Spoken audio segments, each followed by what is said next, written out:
Hello from London. Okay, a very mixed week last week, as it held lots of promise along with a unique feature, but ultimately did not provide a satisfying week. As satisfying week as the week before did, lacking in quantity if nothing else. Right, let's look at the weekly key reversals, and there was only the one in the markets that I cover. We had a weekly key reversal down last week in Minneapolis wheat futures. Now this contract is a dichotomy. In the longer term picture, I have repeated now for months and months that the driving force behind this market has been the December 2020 to early April 2021 bullish Andrews pitchfork. This pitchfork has driven the market higher and higher since its inception last year. At the same time, since late October last year, this market seems to have run into a brick wall. And at the combination of the July 2012 high at 1034, the May 2011 high at 1055, and the May 2008 high at 1083.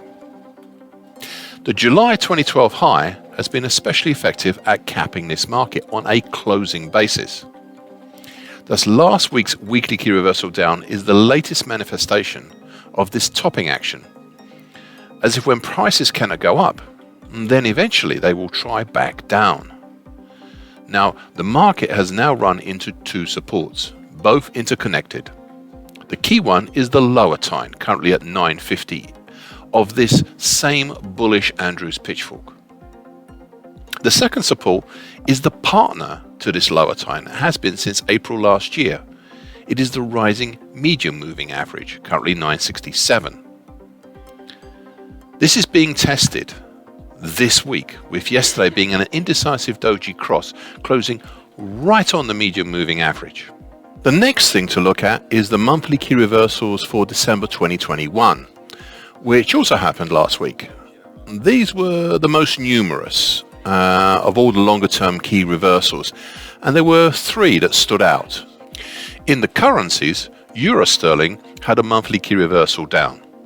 This was the second monthly key reversal down here within the last 6 months, and comes on the back of the weekly key reversal down in euro against the dollar 3 weeks ago, and the weekly key reversal up in sterling against the US dollar, or cable, made 2 weeks ago.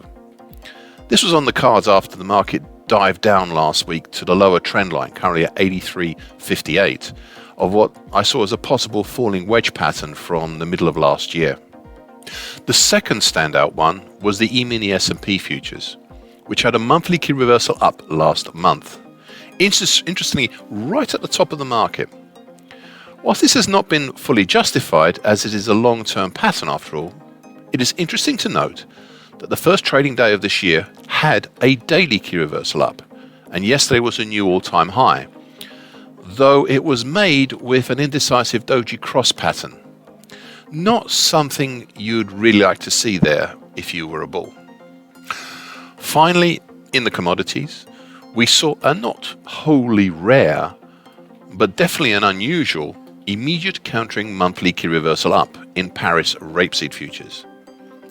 This effectively offset the monthly key reversal down that we saw here in November. Since the start of 2022, prices have moved higher, right from the start. The immediate counter was the market deciding to make the descending wedge pattern formed over November into a bullish descending wedge pattern, and to morph that pattern along with the action since mid-September into a big bullish halfway hesitation pattern, reaching up to the target for this pattern at the end of 2021. I will be dealing with this and other interesting actions here more fully in my annual analysis of Paris Rapeseed futures later this week.